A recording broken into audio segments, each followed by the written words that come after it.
Buenos días, Inge. Buenos días, compañeros. Hoy, lunes 27 de julio del 2020, se va a llevar a cabo la defensa de los proyectos finales de nuestra clase de Física 2.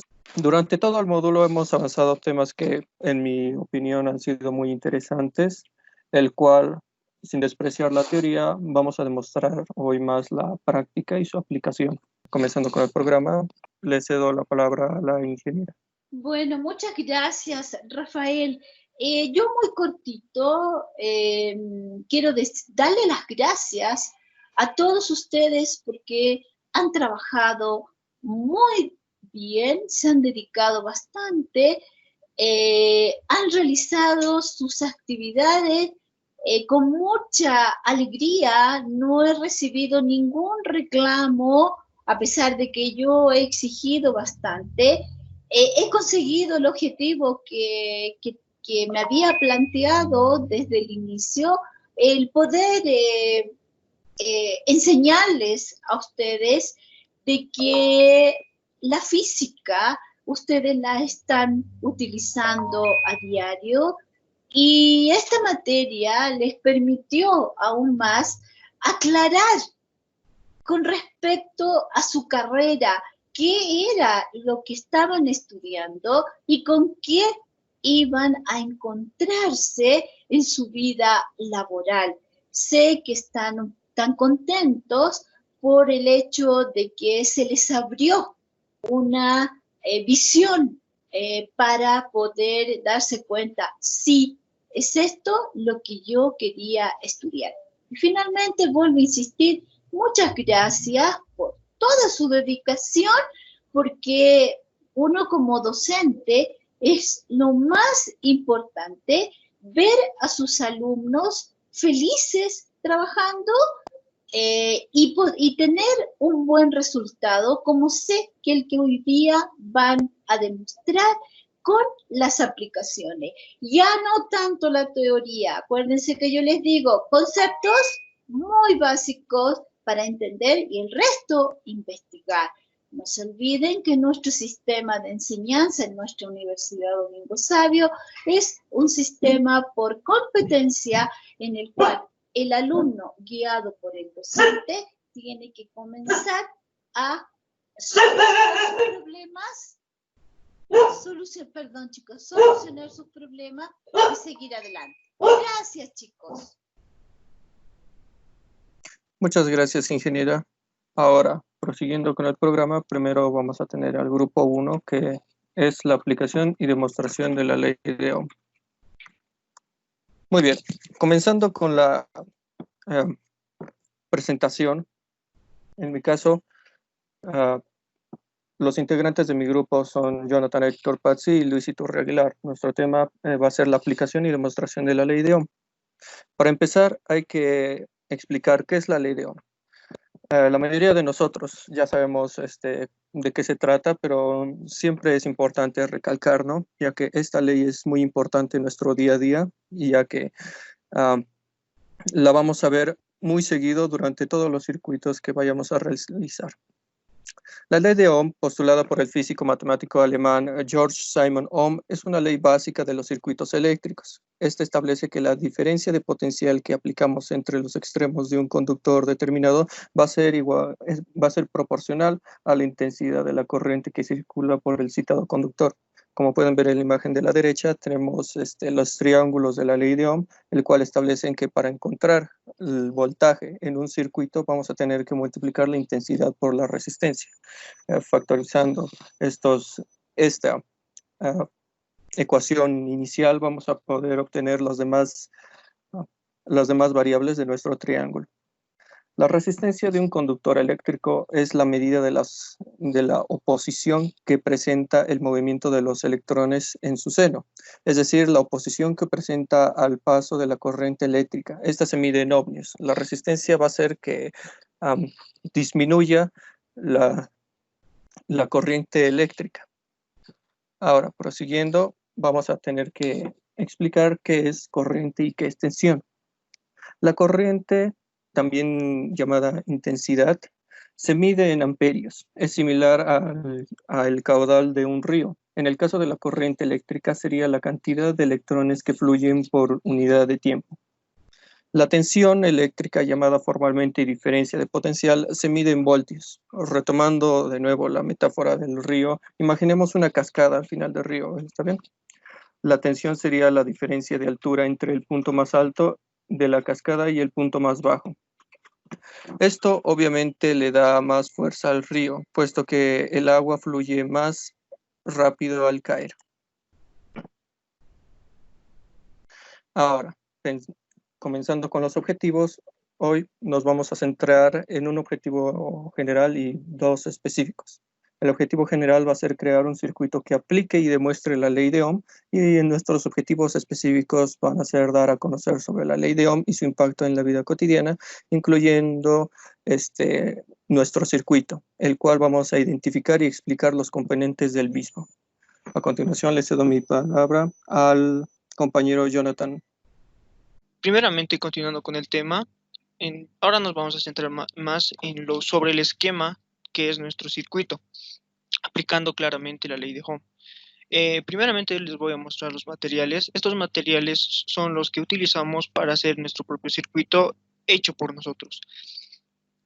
Prácticamente vamos a necesitar 10 LEDs, 10 resistencias, que hemos calculado un valor de 330 ohmios, que más adelante será expuesto el ejercicio con el cual hemos sacado un potenciómetro de 10.000 ohmios, un capacitor de 10 microfaradios, una resistencia de 1.000 ohmios, otra resistencia de 10.000 ohmios, y un circuito, el CD4017, que actuará para recibir la información y proporcionar los LEDs, y el circuito N55P, que actuará como timer, y 20 jumpers, que prácticamente solo son los cables.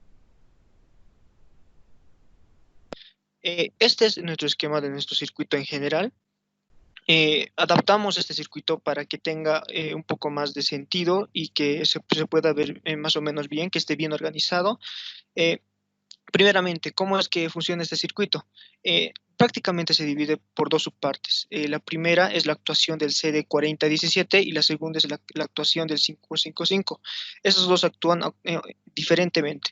La única relación que tienen estos dos sería el centro, que está de la pata 3 a la pata 14, cual recibe la información.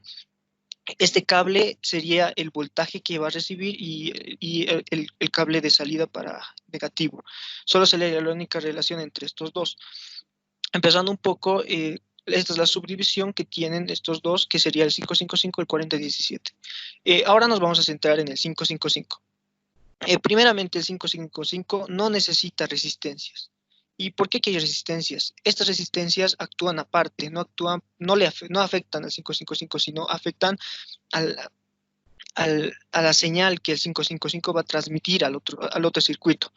¿A qué me refiero con eso? Primeramente nos vamos con sus patas alternativas, que son estas patas que van directamente a energía, a corriente positiva. La pata contraria va a corriente negativa y la pata número 3 es como la salida, es la información que va a pasar a cualquier circuito que le hayamos dicho. No importa si es un LED, esta pata va a recibir la señal y lo va a conectar hacia el LED. No importa si es solo eso. Luego, aquí ya tenemos las resistencias y el capacitor. Estos componentes actúan primordialmente para afectar prácticamente al tiempo, porque va a ser un circuito de forma estable. ¿A qué me refiero con estable? Prácticamente este circuito va a enviar señal de lo más bajo a lo más alto, es decir, como su máximo es 4.5 voltios, su pico máximo va a ser 4.5 voltios y su pico mínimo va a ser de 0 voltios. A eso me refiero, va a ir de 0 a 4, 0, 4. Es decir, que se va a prender, apagar, prender, apagar, prender, apagar. Esa sería la señal que va a enviar. Es por eso que los LEDs van a ir en secuencia de prendido, apagado, de LED, primer LED, segundo LED, tercer LED, cuarto LED, quinto LED, que se irá explicando más adelante. Eso sería la función del 555. Aquí necesitamos un resistor de 1K, para que actúe con el potenciómetro. Este es prácticamente es tipo resistencia, pero actúa como regulador de resistencia, es decir, su mínimo es de 0,2 0,2 ohmios y su máximo va a llegar a 10.000 K. Es decir, que con ese potenciómetro vamos a estar jugando con la resistencia para ver la velocidad. La resistencia afecta la velocidad de la señal que vamos a enviarle. Eso sería cómo es que actúa el 555 en nuestro circuito. ¿Cómo va a ir la secuencia de LEDs? Prácticamente la secuencia de LEDs va desde la pata 3 hasta la pata 11, según estas patas que está demostrada en la pantalla. Prácticamente irá en sentido vertical. Y como vemos, aquí tiene la energía de 4.5 voltios, como está conectado a positivo y a tierra. Estos son los LEDs que prácticamente sus valores de cada LED es igual a un voltaje de 1.7 voltios y una intensidad de 0,01 amperios. ¿De dónde se saca estas informaciones? Prácticamente esta información es proporcionada por el LED. También depende del color. Algunos varían por el color. Prácticamente estos colores rojo y verde estamos manejando. Nos vimos bien de acuerdo a nuestro proyecto y utilizamos estos y por eso le pusimos estos valores que ya vienen hechos de fábrica, por lo menos así, por así decirlo. Luego vemos que tenemos las resistencias. Estas resistencias, aquí están las resistencias de 330 ohmios que hemos sacado, que más adelante les explicaré por qué. Estas resistencias del 555 que no afecta prácticamente al CD4017, de forma de que envíe la señal. Ahora, ¿cómo es que sacamos la resistencia? Estas resistencias de 1K y de un potenciómetro de 10 prácticamente ya vienen con el circuito 555, ya deberíamos tener es una fórmula aparte, es para calcular el tiempo, esa fórmula es aparte, pero nosotros nos centramos más en la fórmula de la ley de Ohm, que prácticamente sería cómo hallar esta resistencia que están aquí. Esta resistencia la hemos hallado prácticamente usando la ley de Ohm y calculando cuántas resistencias que vamos a necesitar para que nuestro LED no pase ningún accidente o prácticamente no se queme. Eso es lo que estamos haciendo de acuerdo a la función de la resistencia. ¿Y por qué estoy calculando esto? Primeramente, resistencia es igual a voltaje por intensidad.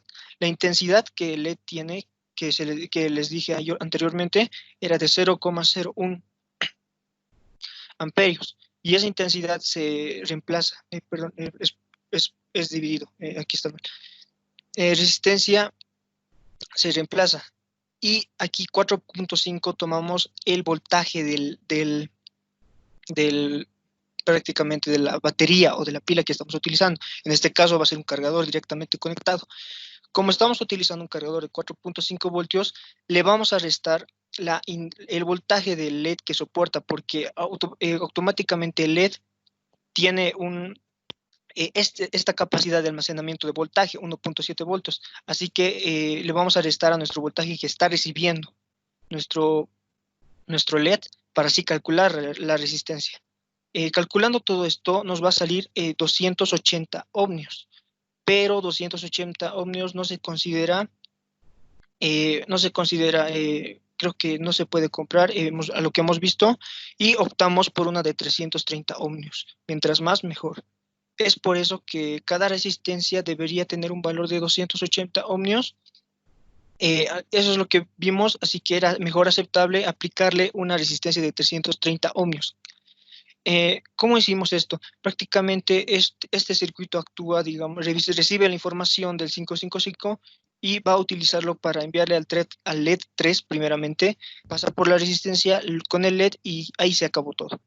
Como el primer LED está actuando solo, es decir, no se relaciona con el 2, con el 4 ni con el 7, va a tener que tener prácticamente aparte su propia resistencia. Es por eso que se calcula con un valor de 280 ohmios para que resiste el LED y no pase ningún accidente o no se queme con el paso del tiempo. Pero hay otra forma de organizar este circuito.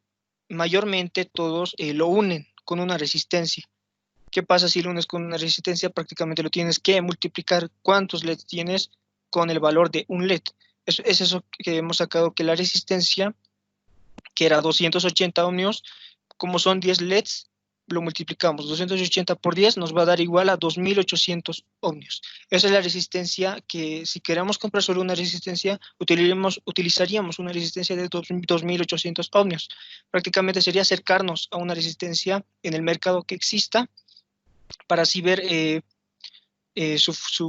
así comprarlo, porque 2800 ohmios exactos no existe. Continuando con la palabra, mi compañero Luis mostrará el proyecto acabado de cómo es que hemos hecho este esquema. Voy a explicar primero los componentes y después lo vamos a hacer funcionar. Aquí tenemos las resistencias. Son 10 resistencias de 330 ohms, 10 LEDs, y estos son los jumpers, que son cables. Son cables para facilitar la conexión en el protoboard, que es la de abajo. Aquí está el potenciómetro con su respectiva resistencia, que va directo al 555, que es el contador. Que este 555 va a mandar una pulsación al 4017, y ese va a actuar como reloj. Cada cablecito, cada LED está conectado a cada patita del 4017. Al momento de mandar una pulsación, va a mandar una señal a cada LED y lo va a hacer prender. Y así, como es un contador, va a ir saltando de a poco. Este tiene que tener su capacitor para controlar la energía y mandarla de a poco, y así evitar que se llegue a quemar el 555. A continuación voy a mostrar cómo funciona. Ahí se puede ver. Ahorita la resistencia, el potenciómetro está en 0,2 ohm, por eso va a esa velocidad. Pero si empezamos a aumentar, notarán que la secuencia de LEDs va aumentando de a poco. Cuando ya llegamos a los 10K ohms, la velocidad de los LEDs empieza a subir y es más rápido. A mayor resistencia es más rápido, a menor resistencia es más lento la secuencia de LEDs.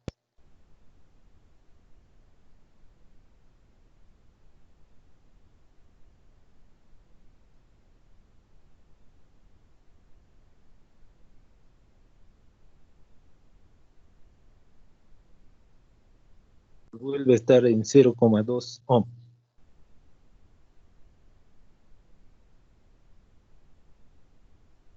A continuación, mi compañero con las conclusiones.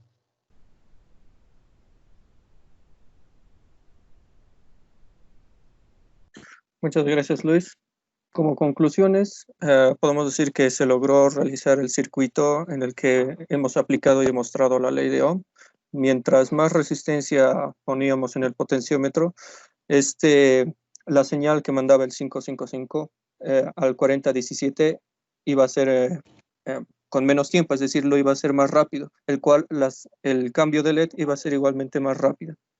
También se dio a conocer sobre la ley de Ohm y su importancia en el día a día, el cual, como sabemos, la ley de Ohm es aplicada casi diariamente por ingenieros en sistemas, de telecomunicaciones, en circuitos que sean como pequeños, también como grandes. Y también se logró identificar y explicar cada componente del circuito, incluyendo su funcionamiento. Muchas gracias por toda su atención.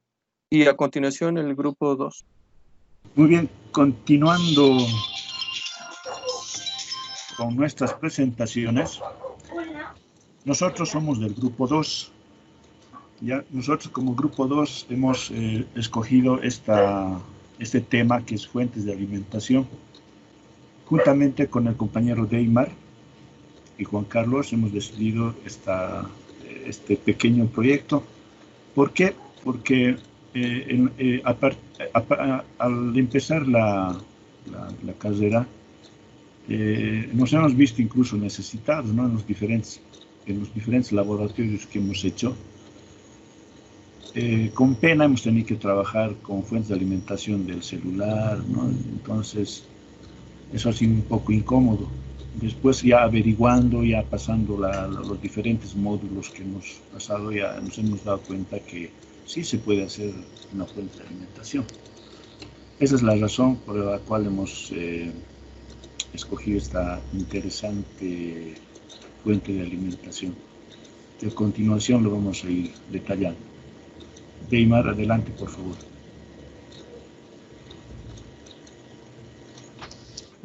Aló, ¿se me escucha? Buen día. Sí, sí. Aló. Buenos días, ingeniera. Buenos días, ingeniera. Buenos días, compañeros. Bueno, yo sigo con la introducción de nuestro proyecto, que es las fuentes de alimentación. Bueno, las fuentes de alimentación, llamadas también adaptador, son los más utilizados en los electrodomésticos, ya que en estos dispositivos tienen la facultad de reducir y convertir la energía alterna en energía continua, en valores pequeños desde 0 hasta 12 voltios. Bueno, como objetivo general, vamos a seguir. Uno de los objetivos generales es construir una fuente de alimentación variable de 0 a 30 voltios, de tensión alterna a tensión continua, aprovechando a lo máximo las características de los diferentes componentes eléctricos y electrónicos que lo componen. Como objetivos específicos tenemos describir los principios de los funcionamientos de cada una de las etapas de la fuente de alimentación. 2. Seleccionar los dispositivos eléctricos de cada etapa de acuerdo a la necesidad del proyecto. 3. Es hablar las etapas de la fuente para mostrar resultados esperados. Y 4. Vamos a hacer la demostración práctica del equipo. Bueno, prosiguiendo con el tema, la corriente alterna es la magnitud eléctrica que cambia de polaridad 50 veces por segundo en nuestro medio, es decir, no posee polaridad. Como todos sabemos, la corriente alterna lo manejamos en nuestra casa, en las industrias, en todo lado. Y bueno, la corriente alterna, como aquí dice, va 50 veces por segundo en nuestro medio. Es mayormente lo que más utilizamos, como anterior estamos explicando. La corriente alterna lo utilizamos mayormente. ¿Por qué? Porque pues, se puede distribuir a largas distancias de la población, lo cual la corriente continua no puede distribuir mucho. Entonces, como la figura vemos en ahí, como número 1, vemos la transformación que cambia de 220 voltios, cambia al voltaje pequeño que nosotros queremos. O sea, bien puede reducir o bien puede aumentar, depende de nuestros requerimientos. Como todos podemos ver, los diodos los estamos utilizando como rectificadores. Como sabemos, los diodos tienen tanto que es positivo y negativo. Más adelante les vamos a mostrar cómo es su funcionamiento. Y el filtraje. Lo estamos utilizando los condensadores electrolíticos o también llamados capacitores. Y como cuarto, le estamos utilizando los reguladores. Estamos utilizando lo que es el transistor como regulación. También en otras formas se utiliza el transistor como amplificación para los sonidos, para las luces, para amplificar la señal. Pero en este proyecto lo estamos utilizando como los reguladores. Y como el tercer gráfico, la corriente continua o directa es otra magnitud eléctrica que tiene polaridad definida. Como anteriormente explicamos, la corriente, por ejemplo, en un computador entra la corriente alterna 220 voltios. Bueno, no es siempre 220 voltios, porque a veces varía hasta 230, 239 voltios, varía la corriente alterna de nuestros domicilios. No siempre es 220 voltios, si es que lo testeamos. Como vemos en la figura 1, está 239 medido la corriente alterna. Entonces, ¿qué va a hacer nuestra fuente de alimentación?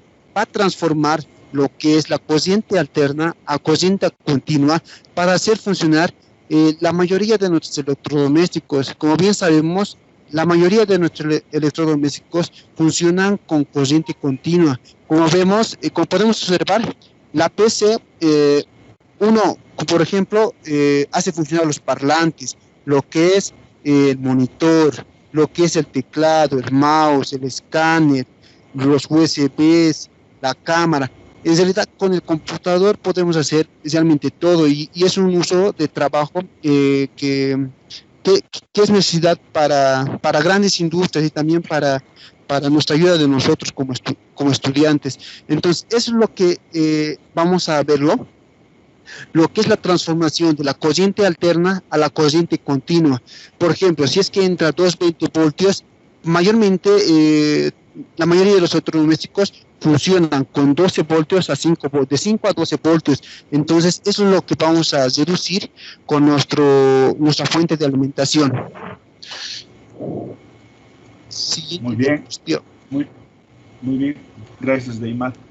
Okay. Continuando con la explicación de este pequeño proyecto, entonces vamos a hablar mucho de la tensión alterna y de la tensión continua, ¿no? Entonces, para que suceda esto de la transformación de corriente alterna a corriente continua, está pasando por esta cajita que lo llamamos fuente de alimentación. La energía alterna entra a esta caja, primero pasa por estas 4 etapas, ¿ya? Entonces, vamos a hablar primero de la primera etapa, que viene a ser la etapa de la transformación. ¿Por qué transformación? Precisamente porque en esa etapa está presente este transformador. ¿Y qué es un transformador? Un transformador es una máquina eléctrica estática que trabaja netamente con flujo magnético, ¿ya? Este también viene a ser un circuito eléctrico, pero en este caso viene a ser circuito magnético, ¿no? Entonces, cuando hemos llevado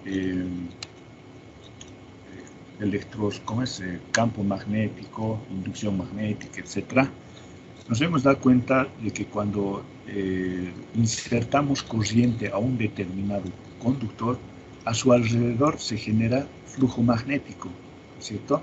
Entonces, esa teoría han agarrado aquí los grandes científicos. Esta chapa de silicio, de color medio verduzco, este viene a ser el circuito magnético. Precisamente, ¿para qué? Para captar lo más posible el flujo magnético que produce cada una de estas bobinas, ¿ya? Pero el transformador en sí es un transformador netamente de elevación o de reducción. ¿Cuándo es elevación? Elevación es cuando le entra, digamos, 220 voltios, por el otro lado puede sacar 3.000, 4.000, 5.000 voltios. Entonces, en ese caso, el transformador vendría a ser un transformador elevador. En el otro caso, si le entra 220 y en el otro extremo le sale 9 voltios, entonces vendría a ser un transformador reductor, ¿no? Entonces, existen dos clases de transformador. Transformador elevador, transformador reductor. ¿Dónde se utilizan estos tipos de transformador? Cuando se genera la energía eléctrica en las plantas hidroeléctricas, no lo generan, digamos, en grandes cantidades, sino a lo mucho llegan a 220.000 voltios. Pero para transportarlo, digamos, desde los Yungas a la ciudad de La Paz o para vender a Santa Cruz o, qué sé yo, a otros países, son semejantes distancias. Entonces ahí utilizan los transformadores elevadores para elevarlo a grandes cantidades de distancia y transportarlo, ¿ya? Pero nosotros estamos en este caso, en esta fuente de alimentación, nosotros lo que queremos es tener una tensión de 9 a 12, tal vez de 0 a 30 voltios. Entonces, en este caso, yo necesitamos un transformador reductor. Volviendo a nuestro tema, entonces este transformador es una máquina eléctrica que prácticamente el único trabajo que tiene es reducir el nivel de tensión a un nivel mucho más menor. En este caso, le entra 220 voltios y le sale por el otro extremo 9 voltios, digamos. Pero aquí está la cosa, sigue siendo alterna. Aquí le entra 220 voltios alterna y le sale 9 voltios alterna, ¿ya? Entonces, esa máquina reduce la tensión, pero manteniendo su característica, ¿ya? A grandes rasgos, un transformador tiene tres partes fundamentales: el circuito magnético, por donde circula el flujo magnético, tiene una bobina primaria y una bobina secundaria. ¿Por qué primaria y por qué secundaria? Primaria porque recibe primero la energía eléctrica, y secundario porque la energía que tiene este bobinado secundario es porque es inducido. Si nos damos cuenta, estas dos bobinas no tienen contacto eléctrico, no tienen contacto, pero a través de este circuito magnético están siendo contactados, pero a través del flujo magnético. Entonces, generalmente la bobina secundaria, la tensión que obtiene es inducida por la bobina primaria. En síntesis, ya podemos darnos cuenta que cuando un transformador se quema, no se puede quemar el secundario, siempre se va a quemar el primario. ¿Por qué? Porque la energía eléctrica está directamente en contacto con esta bobina. El secundario no. ¿Por qué? Porque su voltaje que obtiene es inducido, ¿ya? Por otro lado, estos transformadores, de acuerdo al principio de funcionamiento que ellos tienen características. La bobina primaria tiene una cantidad de espiras, vueltas, ¿ya? El secundario de igual forma. Entonces, el flujo magnético que circula por este circuito magnético es único, y haciendo ciertos análisis matemáticos, ahí nace la relación de transformación. ¿Qué es la relación de transformación? Como su nombre dice, relación, está muy relacionado la tensión 1 con la tensión 2, y que son directamente proporcionales con las bobinas primarias y secundarias. Esto nos puede decir de que a mayor bobina, mayor tensión, menor cantidad de bobinados, menor cantidad de voltaje. Por eso vamos a notar cuando tenemos desarmar el transformador, se nos da cuenta que el bobinado, ¿cómo lo puedo reconocer? Que tiene mayor cantidad de espiras y además un cable muy delgadito, 36, 38 más o menos.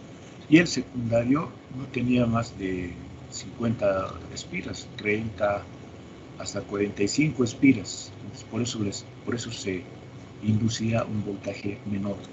Entonces, la relación de transformación a nosotros nos ayuda mucho para determinar cuánto va a ser de entrada y cuánto va a ser de salida. Similar más o menos a la ley de Ohm, ¿no? La ley de Ohm nos ayuda a determinar o a predecir qué tipo de dispositivo yo voy a necesitar de acuerdo a los cálculos que se van a hacer. Entonces, haciendo una conclusión, una síntesis de los transformadores solamente son los que cambian el nivel de tensión manteniendo su característica. Entonces, aquí entra tensión alterna, aquí va a salir tensión alterna también, pero con bajo nivel, 220, 9 voltios, 12 voltios, de acuerdo al voltaje que se necesita. En el mercado siempre vamos a encontrar transformadores comerciales, ¿no? Que de entrada van a tener 220, 110, de salida 6, 9, 12 y hasta 30 voltios, dependiendo de la necesidad. Entonces, en conclusión, los transformadores no trabajan, o sea, no pueden trabajar con tensión continua, solamente sí o sí trabajan con tensión alterna, ¿no? Haciendo tal vez mucho énfasis en que como técnicos, como futuros ingenieros, tenemos que saber diferenciar bien qué es tensión alterna y qué es tensión continua. Bien, la segunda etapa, la primera etapa es esa, ¿no? Entonces entra la tensión, la primera situación que se hace es reducirlo, ¿no? Achicarlo la tensión. Una vez reducida la tensión, entra a la siguiente etapa, que es la etapa de rectificación. rectificación. En la etapa de rectificación, ahora ya entra otro actor, que en este caso son los semiconductores. En los videos que nos ha puesto la ingeniera, prácticamente a nosotros nos ha ayudado mucho para entenderlo, qué es un semiconductor. Un semiconductor, como su nombre dice, semiconductor, a veces conduce y a veces no conduce. Eso es un semiconductor. O sea, en una determinada posición conduce y en otra determinada posición no conduce. Por eso lo llaman semiconductor. O sea, hay que condicionar. Ivonne, ya estoy aquí. Ese condicionamiento, Gracias. ese condicionamiento había sido de que estos diodos semiconductores son dopados por un material tipo N y otro material tipo P. Gracias a ese dopaje que tiene este material, se comporta de esa forma. Porque si fuese de un solo material, que es de silicio, de germanio, qué sé yo, prácticamente necesitaría otro tipo de incentivo para que conduzca, en este caso, calentarlo. Entonces, nosotros en el mercado no necesitamos calentarlo, sino que reaccionen directamente. De esa forma es que han hecho dopajes de material del tipo N y del tipo P, ¿no? Ahora, estos semiconductores tienen dos tipos de polarización. Una es la polarización directa y la otra es la polarización inversa. Gracias a estas dos posibilidades, este diodo rectificador se comporta como tal. Primero tenemos que saber que este diodo rectificador, como tal, tiene dos terminales. Prácticamente es como si estuviera polarizado. En forma física es un cilindro, en su mayoría es cilindro negrito, y en uno de los costados tiene una franja blanca, ploma, etc. Ese lado es que se llama cátodo. Y el otro lado tendría que ser el ánodo. ¿Por qué ánodo y por qué cátodo? Porque el ánodo va a ser netamente la polarización positiva. O sea, ¿qué quiere decir eso?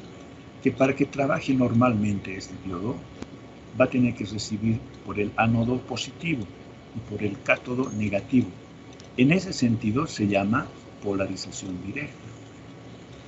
Pero si conectamos al contrario, si al ánodo yo lo hago llegar negativo y al cátodo el positivo, entonces estoy polarizando inversamente. ¿Ya? Ahora, ¿en qué casos a mí me sirve esto?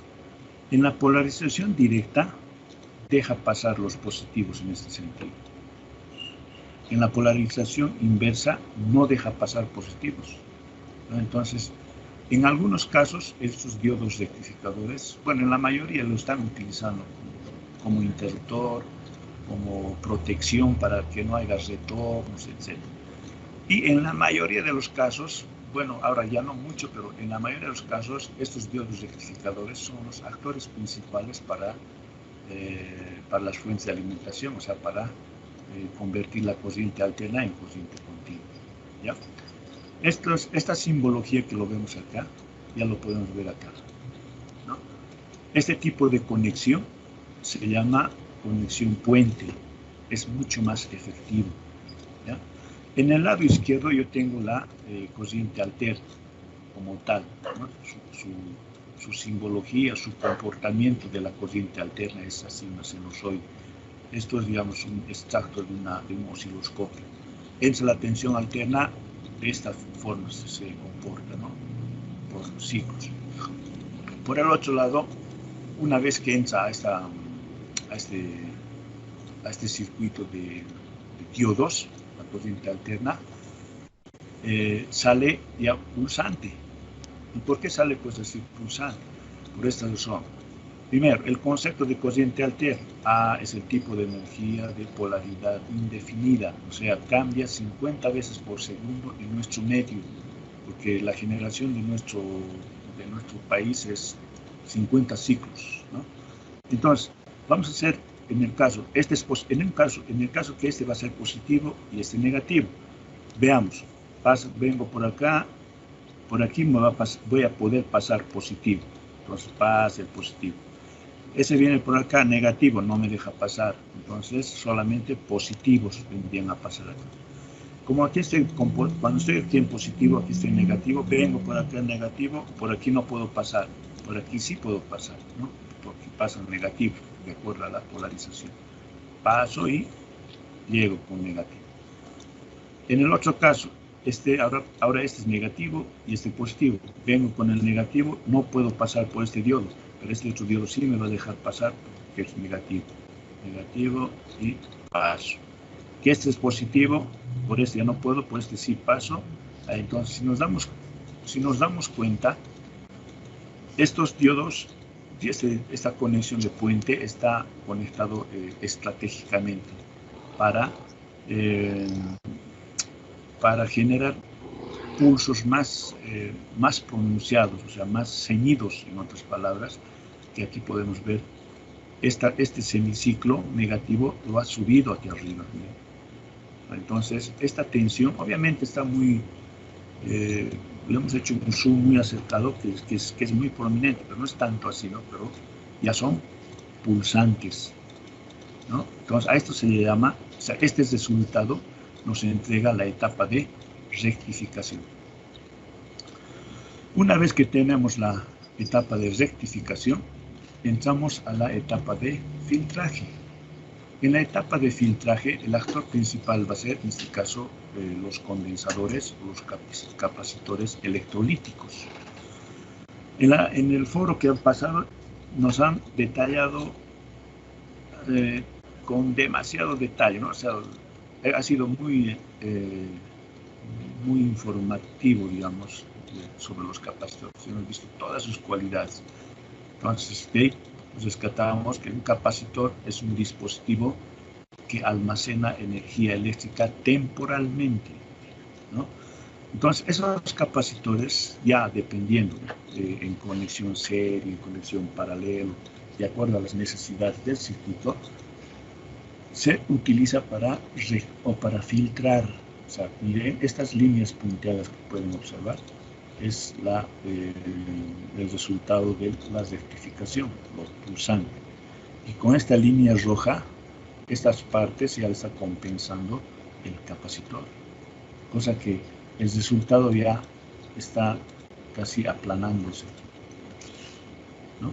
Solamente hace ese trabajo este capacitor. Obviamente, de acuerdo al tipo de conexión, al tipo de necesidades que tengamos en los determinados circuitos. Acá, por ejemplo, ya puedo ver, cada vez mi circuito se va más complicando, ¿no? Bien, primero tenía mi transformador, entra a 220, con mi transformador lo he reducido a pulsante, luego entra a mi etapa de rectificación y finalmente se entra a mi etapa de filtraje. Bien, ahora pasamos a la etapa de regulación. No es muy cómodo tener una fuente de alimentación de un solo voltaje, como se podrían dar cuenta, especialmente en los laboratorios. Cuando hemos pasado digital 1, era medio incómodo trabajar solo con un voltaje, ¿no? Especialmente cuando el ingeniero Alcalá nos explicó la ley de Ohm. Para ejercitar hubiera sido recio que tengamos fuentes de alimentación, un grupo con 3 voltios, otro grupo con 9, otro con 12, otro con 15, ¿no? Entonces ahí hay más dinamismo para que practiquemos nosotros mismos. Pero lastimosamente teníamos una sola fuente de alimentación de 5 voltios, ¿no? Y era incómodo.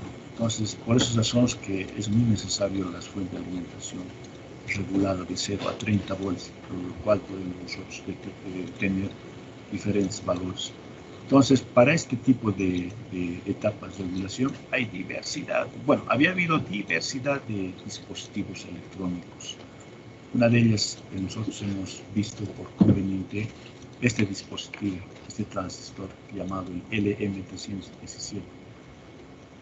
Como todo dispositivo tiene su datasheet, que le dicen. Ese datasheet es como un carnet de identidad de cada dispositivo, en el cual a mí me dice de qué familia es, qué características tiene, cuánto recibe, cuánto de corriente puede circular, etc., ¿no? Entonces, este regulador es el que va a recibir los 30 voltios y con la ayuda de otros dispositivos como el potenciómetro, un resistor, tal vez otros capacitores, se los regula de acuerdo a este circuito. Acá está, en este cuadrado que dice LM317, que está mi dispositivo con sus tres terminales, 1, 2, 3, y con la ayuda de un potenciómetro de 5000 ohmios o 5K, unos resistores y más capacitores todavía, quizá para que la tensión sea más limpia. Tenemos una tensión regulada. Ahora, nos hemos dado cuenta también que las fuentes de alimentación, nosotros aquí hemos propuesto 4 etapas, ¿no? 1, 2, 3, 4 etapas. Hay más etapas. La etapa de protección, por ejemplo, cuando nosotros intencionalmente o accidentalmente podemos hacer un cortocircuito, entonces su etapa de protección directamente salta, lo apaga el equipo o produce un ruido, entonces lo está protegiendo a todo. Cuanto más etapas tiene una fuente de alimentación, es más sofisticado, más costoso, más detalloso, etc. Entonces nosotros como pequeño proyecto hemos querido primero mostrar estas 4 etapas con la finalidad, como decía mi compañero, con la finalidad de conocer cada uno de los dispositivos, ¿no? Y gracias, digamos, a la predisposición del ingeniero, especialmente con la que nos ha dado, digamos, muchas investigaciones, nos ha dejado así, con muchas tareas, y bueno, en lo personal ha sido muy beneficioso, ¿no? Porque miren, nosotros al escoger la fuente de alimentación, ya directamente necesitamos saber de algo, pero se presentaba otra situación. Y cada vez más situaciones y nos hemos abierto mucho, ¿no? Entonces, en conclusión, hemos sacado nosotros lo siguiente, tal vez algo penoso también, ¿no? Nos hemos dado cuenta que en el mercado existen diversidad de materiales, ¿no? Que al final no sabemos cuál escoger, digamos. Luego, una situación muy triste es de que haya fuentes, en el mercado hay fuentes de alimentación, pero ya no con la etapa de transformación, ya hay netamente electrónicos, ¿no? Entonces, ahí hay otro reto, ya tenemos que empezar a investigar cómo que funciona ya sin el transformador, ya netamente electrónico, ¿no? Ya es otra tarea que creo que ya tenemos también. Después, otra situación penosa que hemos visto es de que es más costoso hacer, cuesta menos comprarse, o sea, más barato es comprarse. Si nos podemos hacer nuestra fuente de alimentación, nos sale costoso. Por ejemplo, nosotros más o menos hemos calculado como 120 bolivianos nos sale hacer una fuente de alimentación, pero en el mercado con 60, con 70 pesos conseguimos. Ahí hemos visto un poquito, digamos, con pena la situación, pero nuestro objetivo de nosotros será, como la Inge nos decía, averigüen, vean cómo funciona, etc., ¿no? En los temas donde un poquito nos ha costado entender son los semiconductores, pero muy interesante. Bien, compañeros, eso ha sido nuestra exposición del fuente de alimentación. Si tienen alguna consulta, duda, estamos dispuestos a escucharlos. Caso contrario, muchas gracias. Muchas gracias por su presentación, compañeros. Ahora vamos al grupo 3, que su tema es utilidades de circuitos electrónicos. Buenos días, ingeniera. Yo ahora les voy a explicar sobre la utilidad de los circuitos electrónicos. Como somos dos o somos integrantes, soy mi persona y Felipe González. Primero vamos a ver un poquito de teoría que es un circuito electrónico. Son placas compuestas por materiales, semiconductores, materiales activos y pasivos cuyo funcionamiento depende del flujo de electrones para la generación de transmisión, recepción, almacenamiento de información entre todos. Esta información puede consistir en voz o música como un receptor de radio, en imagen en una pantalla de televisión o en números u otros datos de ordenador o computadora. Perdón. Una breve introducción. El siguiente proyecto está enfocado en poder orientar la importancia o la utilidad de los circuitos electrónicos, y con ello mostraremos esta aplicación en dos ejemplos, que sería el circuito de una radio y el de una TV, explicando sus circuitos y las funciones que hace. Este es el emulador y este es el esquema es el diagrama de un circuito de una radio. Lo que voy a explicar es cada una de sus partes, donde aquí estoy marcando con el cursor, es la etapa de recepción, es donde es la antena de la radio. Luego vamos aquí, que es el C1, que es un condensador. Se llama condensador de acople para acoplar la señal. Luego está el BC1. Y aquí viene un amplificador de radio de frecuencia junto con el oscilador, lo que es un condensador variable, y la bobina que es aquí. Y todo eso todo esto se conforma con un circuito, se llama circuito tanque. La mezcla del amplificador y el oscilador deben llegar a una etapa mezcladora para llegar a otra etapa de amplificación. Donde K1, donde es este es K1 y este es K2, estos dos circuitos transitores cumplen una misma función, de la manera que el emisor K1 transmite la señal del emisor y la trae hasta el K2, y esto lo lleva a tierra.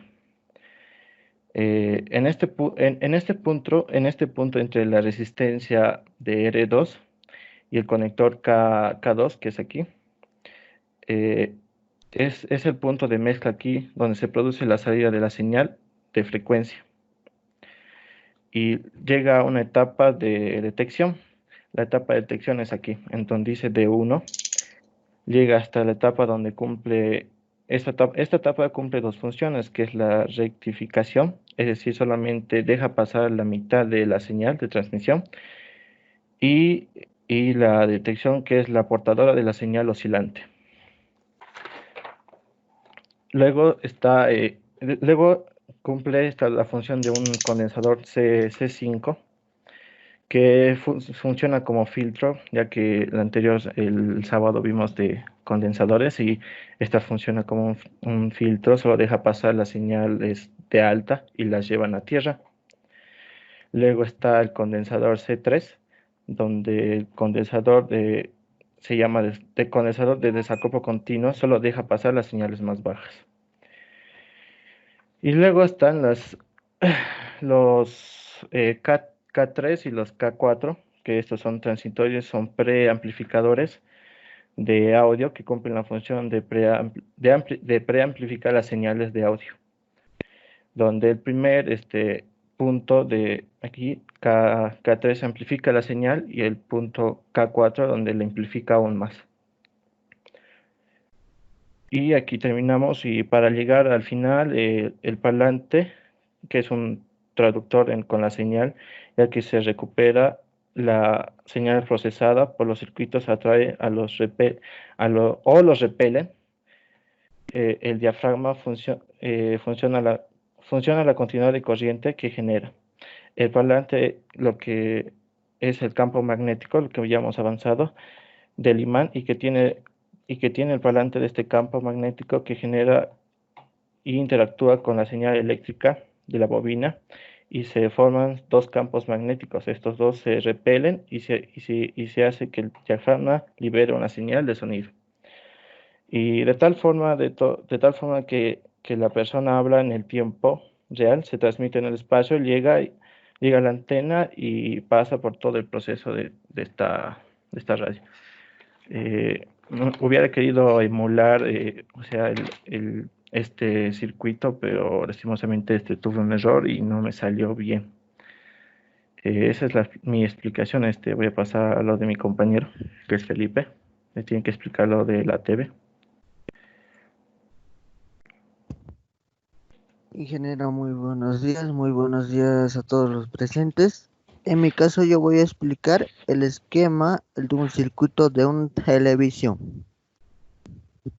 el circuito en serie y circuito mixto o paralelo. Pues, el circuito en serie es aquel el que se guía a través de este cursor, es decir, pero los que están en misma serie, es decir, aquí hay un circuito en serie. Ajá, aquí hay un circuito en serie también, aquí hay otro circuito en serie. El circuito en paralelo están en la siguiente forma. Este es un circuito en paralelo, este es otro circuito en paralelo. Ahora, a la conclusión que hemos llegado en grupo es la siguiente. Y se llegó a la conclusión que el estudio y conocimiento, a ver, el de ambos circuitos es importante, es muy importante al momento de trabajar en el ámbito en electrónica, pero pues ya sea radio, en la televisión, electrodomésticos, etcétera. Porque sin estos conocimientos, entonces, y nos sería inútil el intentar arreglar uno de estos circuitos. Esa sería explicación en parte mía. Muchas gracias por la exposición, compañeros. Ahora al grupo 4, que Sí. su tema es transistores. Muy buenos días, ingeniera. Muy buenos días a todos los presentes también. Nuestro tema es de transistores. ¿Ya? Estamos en el grupo 4 y bueno, empecemos. Primero les voy a hablar un poco de teoría de qué es un transistor. ¿De acuerdo? Se llama transistor un tipo de dispositivo electrónico semiconductor que es capaz de modificar señales. Ya, puede amplificar bien una señal o puede no dejarla pasar la señal o la corriente. Y eso es el ¿Cómo funciona un transistor? Bueno, los transistores operan sobre un flujo de corriente operando como amplificadores, como ya lo había mencionado. Esto ocurre dependiendo de existen tres posiciones, ¿ya? ¿Okay? Esto ocurre depende de qué posición estés usando. Una es la activa, que permite el paso de un nivel de corriente variable. La otra posición es en corte, que no deja pasar la corriente eléctrica. Y la tercera es en saturación, deja pasar todo el caudal de corriente eléctrica, que llega a una corriente máxima. Un ejemplo de la última es como si el transistor funcionara como una llave de paso de una tubería. Si está totalmente abierto, dejará entrar todo el caudal de agua. Si está cerrado, no deja pasar nada. Y en sus posiciones intermedias, deja pasar más o menos agua. ¿De acuerdo? Bueno, como objetivo general, lo que tendríamos es demostrar en un circuito cómo funciona, cómo acciona un transistor. Y en los específicos es diseñar y montar en una placa un proyecto de luces o de audio rítmica utilizando un micrófono con varios focos y aplicar los temas avanzados sobre la asociación de condensadores en serie y en paralelo, como también la polarización. Por último, observar la polarización hacia un transistor y obtener una operación activa. Bueno, le cedo mi palabra a mi compañero Álvaro. Buenos días, compañeros. Buenos días, ingeniera. Yo voy a continuar con el tema. En materiales tenemos un potenciómetro, transistor EP31C y transistor C945. También vamos a utilizar cables, una batería, condensadores de 47 microfaradios a 25 microfaradios, 3 resistencias de 10K, una resistencia de 1K y una tira LED. Bueno, este es el esquema. Este es el circuito que vamos a realizar, que va a estar alimentado por 4.8 voltios. Y por acá tenemos un condensador cerámico de 104 que va a ir hacia la base C945. Entre la base y el colector de nuestro transistor C945 va a ir un potenciómetro de 1 ohms que va que con esto podemos seleccionar la sensibilidad de nuestra bocina. Acá hay una resistencia de 10K, colector, transistor y emisor, que va a ir directamente. Vamos a tomar un condensador electrolítico de 47 microfaradios con una resistencia de 1K, que va a ir a la base tip 31C. Y el colector, de acá sacaremos un pulsador y del pulsador a la bocina. A continuación, mi compañera que va a explicar el circuito. Primeramente, buenos días, ingeniera, buenos días a todos los presentes. Bueno, yo les voy a explicar las luces rítmicas inalámbricas. Bueno, acá primero conecté, como se puede ver acá, un transistor C945, que la primera patica de acá es el emisor, el colector, la segunda, y la tercera, que es la base.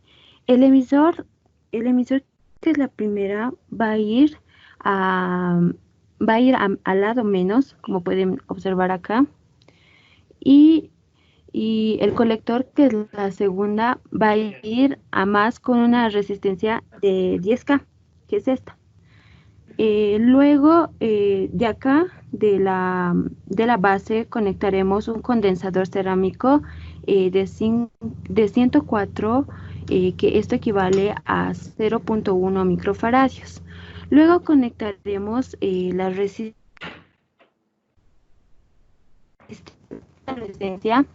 que es de 10K, que al igual irá al lado positivo. Como pueden ver acá, va al lado positivo. Vamos a ver que en el centro de la base, que está acá, el colector de nuestro transistor C945 irá al potenciómetro que está acá, que ese potenciómetro es de una mega. En este caso usaré la primera patica que está acá, y la de centro se está utilizando con una resistencia entre la base y el colector. Ahora vemos, vamos a utilizar un condensador, que está acá el condensador. Esta es de 47 microfaradios. Esta tiene la polaridad, y la patica más pequeña es el negativo y la patica más grande es la positiva. Ven, que es la patica más pequeña, va a ir a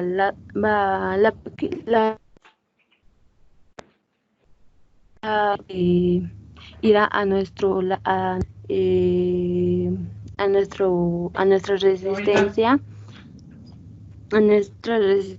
de 1K, que es esta, y a nuestro T de 31C.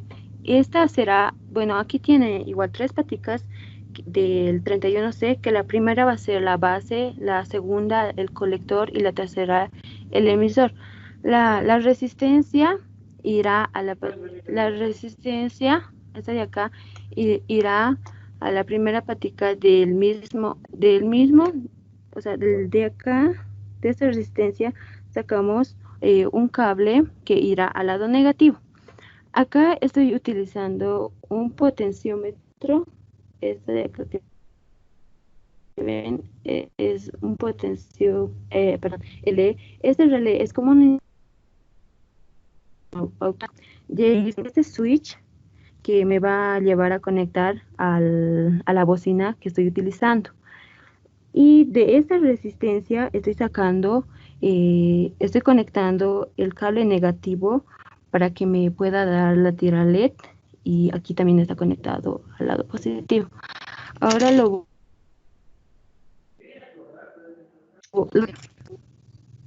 y como pueden ver, las luces se van prendiendo. Y ahora voy a apretar este switch y el audio me va a dar. No sé si lo logran escuchar. Y pueden ver que la tira de LED está apagada. ¿Esto por qué? Porque yo solamente estoy utilizando la batería de 4.8 voltios, ya que si uso la de 12 voltios, me lo puede quemar automáticamente el circuito. Y ahora si utilizo voy a manejar el potenciómetro y vamos a ver que esto se va a apagar. Ya no prende. Eso serían las luces rítmicas inalámbricas. En conclusión, queremos llegar a notar lo interesante y rescatable de este circuito, que es la integración de los diferentes contenidos académicos estudiados y avanzados a lo largo del módulo. Gracias a eso podemos obtener todos los objetivos propuestos en el tema, aplicando nuestros conocimientos sobre los transistores.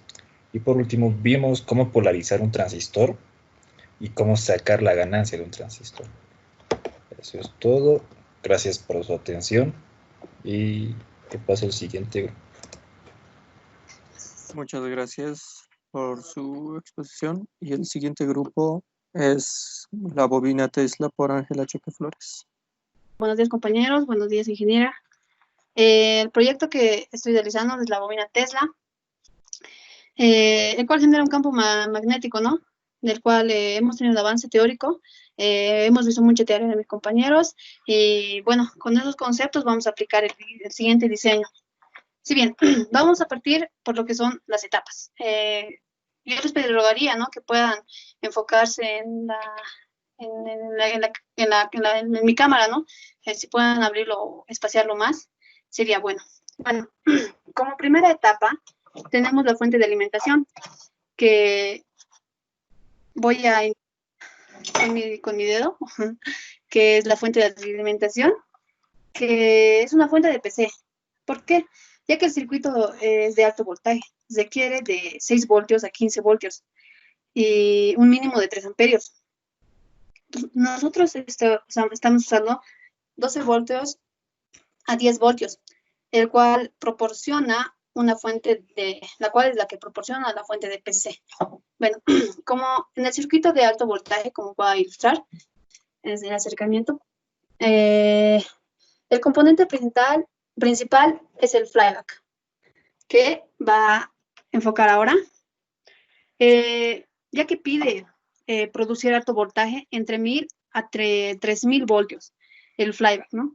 Lo podemos reciclar, porque yo he reciclado este flyback de un monitor, pero este flyback también se encuentra en las TVs antiguas y se quiere una alimentación de 6 a 15 voltios.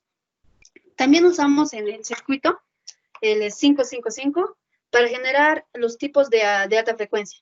También usamos 2 transistores, el MPSA 42 y el MPSA 92. Se está ilustrando en la imagen, yo creo que ustedes lo pueden reconocer en mi circuito de baja potencia, que alimenta al MOSFET.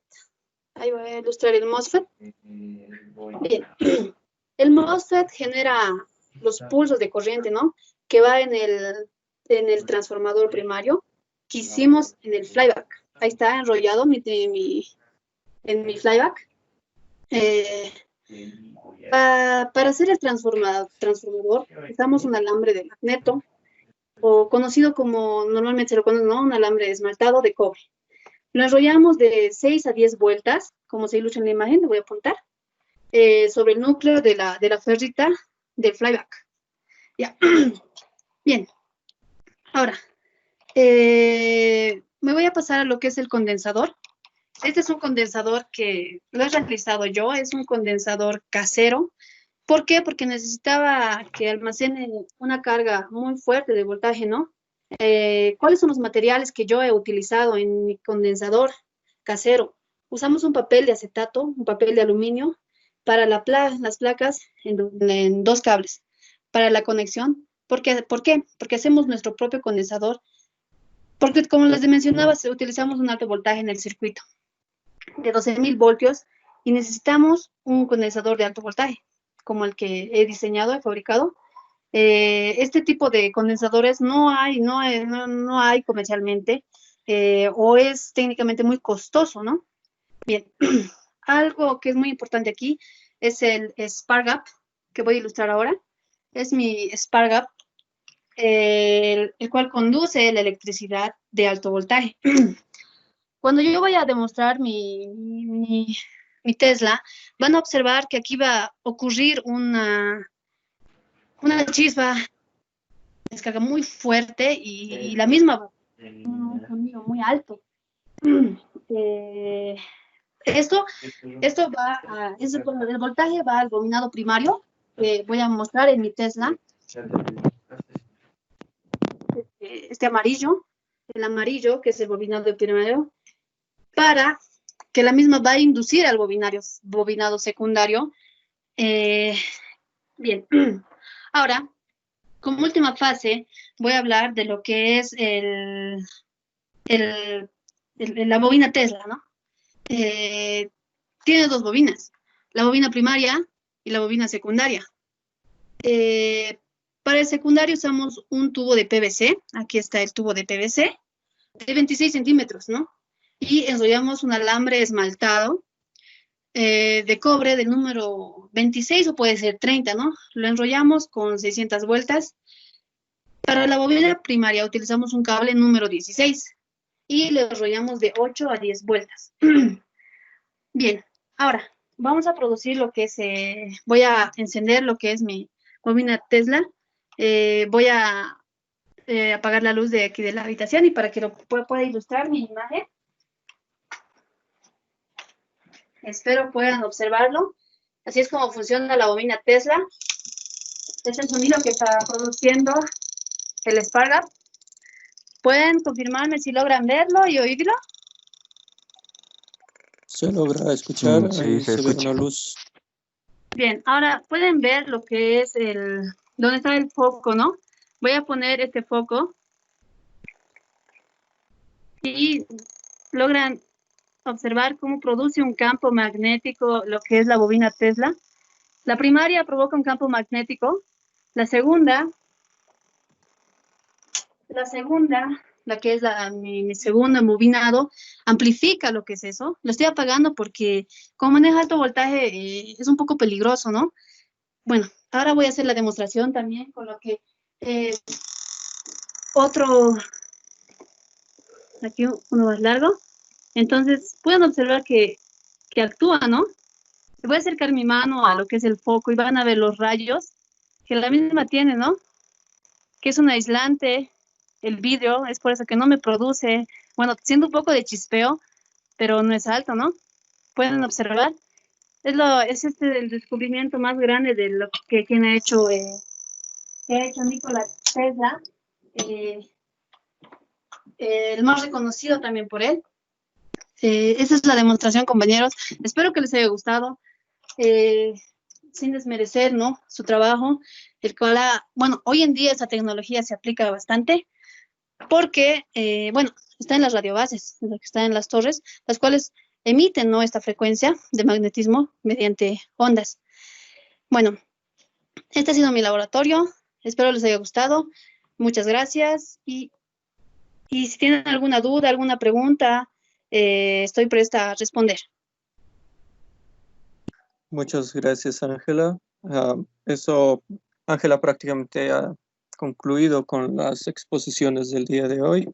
Hemos podido observar un montón de aplicaciones y de proyectos que se han logrado realizar gracias a que la ingeniera nos dio la libertad de poder elegir el tema que más nos gustase en este aspecto.